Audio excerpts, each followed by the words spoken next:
زراعت کا شعبہ۔ جناب اسپیکر، حکومت پاکستان زراعت کے شعبے کی ترقی کے لیے کوشاں ہے اور زرعی شعبے کی ترقی کے لیے مستعدی کے ساتھ کئی اقدامات اٹھائے جا رہے ہیں، جن میں گرین پاکستان انیشیٹو شامل ہے، جس کے تحت جدید کاشتکاری کے طریقوں اور قابل کاشت زمین کو بڑھانے پر توجہ مرکوز کی گئی ہے۔ دیگر اہم اقدامات میں پیداواری صلاحیت کو بڑھانے، پیداوار کے فرق کو پورا کرنے، فصلوں میں تنوع لانے اور کسانوں کی منڈیوں تک رسائی بہتر بنانے پر توجہ مرکوز کی گئی ہے۔ حکومت کی جانب سے صلاحیت سازی، جینیٹک امپرومنٹ اور پوسٹ ہارویسٹ پروسیسز پر بھی زور دیا جا رہا ہے۔ جناب اسپیکر، میں خاص طور پہ یہ ذکر کرنا چاہتا ہوں کہ چین میں 1000 زرعی گریجویٹس کی صلاحیت سازی کے لیے وزیر اعظم پاکستان کے اقدام کے تحت مختلف صوبوں اور خطوں سے نوجوان پاکستانی زرعی گریجویٹس کو ایک مکمل فنڈڈ تربیتی پروگرام کے تحت چین بھیجا جا رہا ہے۔ اس پروگرام کے تحت پہلے مرحلے میں 300 زرعی گریجویٹس کا بیچ آلریڈی جا چکا ہے اور مزید 300 زرعی گریجویٹس اسی مہینے کے آخر تک چین پہنچ جائیں گے انشاءاللہ، جہاں انہیں ماڈرن سکلز اور انٹرنیشنل ایکسپوجر ملے گا اور ان کی صلاحیتوں کو زرعی شعبے کی بہتری میں کلیدی کردار ادا کرنے کے لیے استعمال کیا جائے گا۔ تربیتی پروگرام کے علاوہ مالی سال میں 2025-26 میں کپاس اور لائف سٹاک کی بحالی پر خصوصی توجہ کے ساتھ 10 جاری اسکیموں کو جاری رکھنے اور 5 نئے منصوبے شروع کرنے کے لیے 4 ارب روپے سے زائد مختص کیے گئے ہیں۔ Higher education sector. جناب اسپیکر، اعلیٰ تعلیم کا شعبہ سب سے اہم شعبوں میں سے ایک ہے، کیونکہ یہی شعبہ تربیت یافتہ ہیومن ریسورس فراہم کرتا ہے، جو عمومی پیداواری صلاحیت کو بڑھانے کے علاوہ ملکی صنعت کی برآمدات میں اضافے کے لیے بھی اہم ہے۔ اعلیٰ تعلیم کی مد میں HEC کو 170 منصوبوں کے لیے 39.5 ارب روپے فراہم کیے گئے ہیں۔ ان میں سے 38.5 ارب روپے جاری منصوبوں کے لیے ہیں۔ ان وسائل سے جاری اسکیموں کو مکمل کرنے میں مدد ملے گی۔ وزیر اعظم پاکستان کی اسکیم کے تحت جسمانی مسائل سے دوچار نوجوانوں کو اپنی مشکلات پر قابو پانے کے لیے الیکٹرک ویل چیئرز، کسٹمائزڈ لیپ ٹاپس اور آڈیو ویژول ایڈز فراہم کی جائیں گی۔ Science and technology. جناب اسپیکر، سائنس اور ٹیکنالوجی کے فروغ کا مقصد نالج بیس اکنامک گروتھ کو فروغ دیتے ہوئے کمپیٹیٹیونیس، انوویشن اور انسانی وسائل کی ترقی کو بڑھانا ہے۔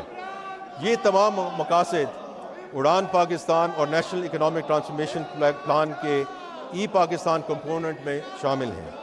سائنس اینڈ ٹیکنالوجی کے لیے مالی سال 2025-26 میں 31 جاری اسکیموں کے لیے 4.8 ارب روپے مختص کیے گئے ہیں۔ PV ماڈیولز کے لیے پاک کوریا ٹیسٹنگ فیسلٹی کے قیام، سیمی کنڈکٹر چپ design facilitation centre, printed circuit board facility کی اپ گریڈیشن اور bio technology derived bio products کے لیے میڈیکل کینیبیز گرین ہاؤسز کے قیام جیسی اہم جاری اسکیموں کو مکمل کرنے پر توجہ مرکوز رکھی جائے گی۔ شعبہ تعلیم۔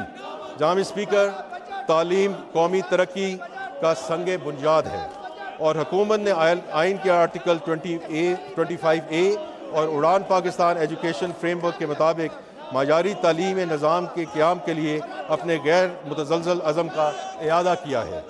ملک کو بڑے چیلنجوں کا سامنا ہے، جن میں سے 26 ملین اسکول سے باہر بچے اور ایکسیس، مساوات، گورننس اور تعلیمی معیار جیسے مسائل شامل ہیں۔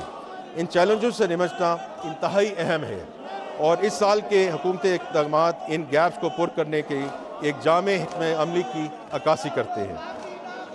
وزیر اعظم پاکستان کی ہدایت پر پسماندہ علاقوں کے ہونہار طلباء کے لیے دانش اسکولوں کے قیام پر خصوصی توجہ دی جا رہی ہے۔ 11 نئے دانش اسکولوں کے قیام کی منصوبہ بندی کی گئی ہے، جن میں سے 3 آزاد جموں کشمیر میں، 3 گلگت بلتستان میں، 4 بلوچستان میں اور 1 اسلام آباد میں وفاقی PSDP 26-25 کے تحت قائم کرنے کے لیے کل 9.8 ارب روپے مختص کیے گئے ہیں۔ یہ اقدام پسماندہ علاقوں میں جدید تعلیم اور تربیت کے مواقع فراہم کرنے کے لیے اعلیٰ درجے کی سیاسی عزم کی نشاندہی کرتا ہے۔ وزیر اعظم پاکستان نے کم وسائل رکھنے والے طلباء کو معیاری تعلیم کی فراہمی کے لیے دانش یونیورسٹی اسلام آباد کے قیام کا اعلان کیا ہے، جو دانش اسکول منصوبے کا تسلسل ہے۔ یہ یونیورسٹی دور دراز اور پسماندہ علاقوں کے طلباء کو بین الاقوامی معیار کی بلا معاوضہ اعلیٰ تعلیم فراہم کرے گی، خصوصاً ابھرتی ہوئی ٹیکنالوجیز، انجینئرنگ، تعلیم، صحت اور IT جیسے شعبوں میں۔ منصوبے میں جدید انفراسٹرکچر، تربیت یافتہ فیکلٹی، تحقیقی سہولیات اور مساوی مواقع کی فراہمی شامل ہے۔ آئندہ مالی سال میں یونیورسٹی کی ماسٹر پلاننگ، تعلیمی اور رہائشی بلاکس کی تعمیر اور بنیادی عملے کی بھرتی کی جائے گی۔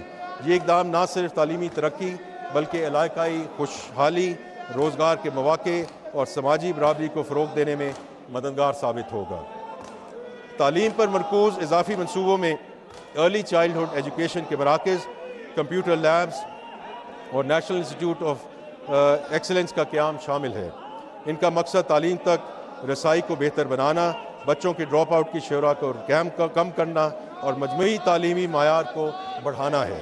ان کاوشوں کے لیے وفاقی پی ایس ٹی پی میں مجموعی طور پہ 18.5 ارب روپے رکھے گئے ہیں۔ سندھ میں 2022 کے سیلاب سے متاثرہ موجودہ اسکولوں کی تعمیر اور تعمیر نو کے لیے وزیر اعظم کے پروگرام کے لیے 3 ارب روپے مختص کیے گئے ہیں، جن میں 50-50 کاسٹ شیئرنگ بیسس پر 1800 اسکول یونٹس کا احاطہ کیا گیا ہے۔ یہ اقدام صوبوں میں تعلیمی انفراسٹرکچر کی تعمیر نو اور مضبوطی کے لیے وفاقی حکومت کی مسلسل حمایت کی عکاسی کرتا ہے۔ مزید برآں وزیر اعظم یوتھ اسکل ڈیولپمنٹ پروگرام کے تحت 4.3 ارب روپے مختص کیے گئے ہیں۔ اس پروگرام کے تحت 161,500 نوجوانوں کو اسکلز ٹریننگ فراہم کی جائے گی، جن میں 56,000 کو آئی ٹی، 64,000 کو انڈسٹریل ٹریڈز اور 49,000 کو روایتی ٹریڈ میں تربیت دی جائے گی۔ ان میں سے 2,500 نوجوانوں کا تعلق فاٹا کے نئے ضم شدہ اضلاع سے ہوگا۔ مزید برآں اربن سندھ کے علاقوں میں 8 نئے آئی ٹی ٹریننگ سینٹرز قائم کیے جائیں گے تاکہ مقامی اور بین الاقوامی سطح پر آئی ٹی گریجویٹس کی امپلائبلٹی کو بہتر بنایا جا سکے۔ صحت کا شعبہ۔ جناب اسپیکر، مالی سال 2025-26 کے لیے وفاقی پبلک سیکٹر ڈیولپمنٹ پروگرام میں صحت کے شعبے کے لیے 21 اہم منصوبوں کے لیے 14.3 ارب روپے مختص کیے گئے ہیں، جو گزشتہ مالی سال کے مقابلے میں کافی زیادہ ہیں۔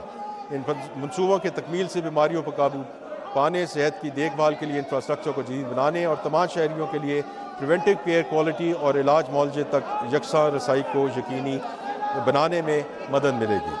ان منصوبوں میں نمایاں Jinnah medical complex and research centre Islamabad کے لیے 4 ارب روپے کی رقم مختص کی گئی ہے۔ اس رقم کا مقصد وفاقی دارالحکومت میں ایک فلیگ شپ ٹرشری کیئر فیسلٹی کا قیام ہے۔ صحت کے سنگین چیلنجز سے نمٹنے کے لیے وزیر اعظم پروگرام کے تحت ہیپاٹائٹس سی کے خاتمے کے لیے 1 ارب روپے مختص کیے گئے ہیں، جس میں سے ملک کی اسکریننگ اور علاج معالجے کی سہولتیں فراہم کی جائیں گی۔ اسی طرح غیر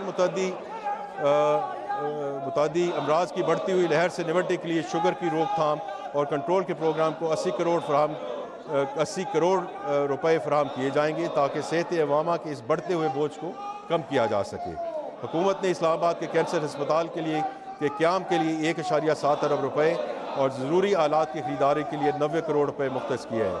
اس کے علاوہ پیمز اسلام آباد میں ایک جدید ترین اسٹروک انٹرونشن سینٹر کے قیام اور کرٹیکل کیئر اور کارڈیک فیسلٹیز کی توسیع کے لیے 90 کروڑ روپے مختص کیے جائیں گے تاکہ ایمرجنسی رسپانس کیپیبلٹی اور دل اور فالج کے مریضوں کے بچاؤ کو بہتر بنایا جا سکے۔ یہ اسٹریٹجک سرمایہ کاری ایک ریزیلینٹ، جامع اور پائیدار صحت کے نظام کی تشکیل کے لیے حکومت کے عزم کی توثیق کرتی ہے، جو پاکستان کی سماجی اور اقتصادی ترقی کی عکاس ہے۔ جناب اسپیکر، اب میں اے جے کے گلگت بلتستان اور ضم شدہ علاقوں کے لیے پبلک سیکٹر ڈیولپمنٹ پروگرام پر کچھ پوائنٹس کی نشاندہی کروں گا۔ پی ایس ٹی پی کے لیے وسائل کی گنجائش کو سامنے رکھ کر وفاقی حکومت کو متوازن علاقائی ترقی کو یقینی بنانے